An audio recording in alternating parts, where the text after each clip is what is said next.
Hummingbirds play an important role in the food web, pollinating a variety of flowering plants, some of which are specifically adapted to pollination by hummingbirds. Some tropical hummingbirds are at risk, like other pollinators, due to habitat loss and changes in the distribution and abundance of nectar plants. Hummingbirds eat nectar from flowers, sap from trees, and tiny insects, spiders, and mites. Yet 100% of the energy they get comes from the sun. Hummingbirds live in many types of landscapes, including temperature woodlands, mountain meadows, cloud forests, tropical rainforests, and deserts. Hummingbird habitats consistently include an abundance of flowers, which more recently can be found in many urban and suburban gardens throughout the USA. Thus, hummingbirds are keystone species, linking the fate of many other species scattered over large landscapes. Hummingbirds must break long migrations into segments with refueling stops en route. Biotic factors that create limiting factors for the hummingbird include their predators, like cats and birds, decomposers in their habitat, like fungi and bacteria, the population density, the food that is available, and more. The hummingbird needs nectar and insects. Hummingbirds have adapted to survive in conditions with cold weather and limited food. They do this by reducing their metabolism and entering a state called torpor. Typically, a hummingbird's body temperature is 105 degrees Fahrenheit. Hummingbirds have a symbiotic relationship with flowers. They buzz in close to drink the sweet nectar that the flowers make.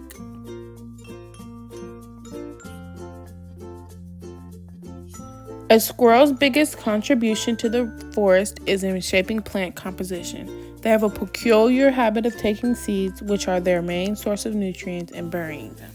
Because squirrels are primary consumers, they normally eat acorns, walnuts, pecans, hazelnuts, almonds, beech nuts, pine nuts, and macadamia nuts, and other nutritional nuts. Squirrels thrive in nearly mature or mature forests. They are most attracted to land with at least 50 to 75 nut and shelter trees, such as oak, hickory, walnut, pecan, elm, maple, and murrayberry trees. Squirrels are keystone species for two reasons. One is that they help plants, especially oak trees, reproduce. They do this by burying tree nuts in the ground.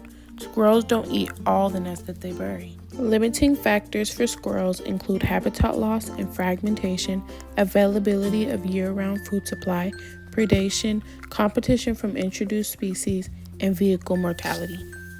An example of a symbiotic relationship is mutualism. An example of mutualism is the relationship between squirrels and oak trees. Squirrels store acorns in the ground and use them as food, but some of the acorns are not found again.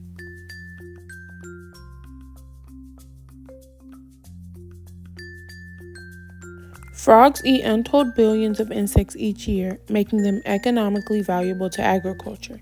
They also provide a critical food source for birds, fish, snakes, and other wildlife. But the most important contribution frogs make may be their role as environmental indicators. Frogs love to live in or near ponds, lakes, streams, rivers, or creeks. Frogs are considered a keystone species. They are an indicator of habitat health, often the first to be affected by pollution or degradation of an ecosystem. Frogs also help to keep an ecosystem in balance by eating a large variety of insects and small animals. Most frogs can be offered many different insects like crickets, cockroaches, mealworms, mosquito larvae, earthworms, fruit flies, and larger frogs can be offered very occasionally frozen and defrosted pinky mice.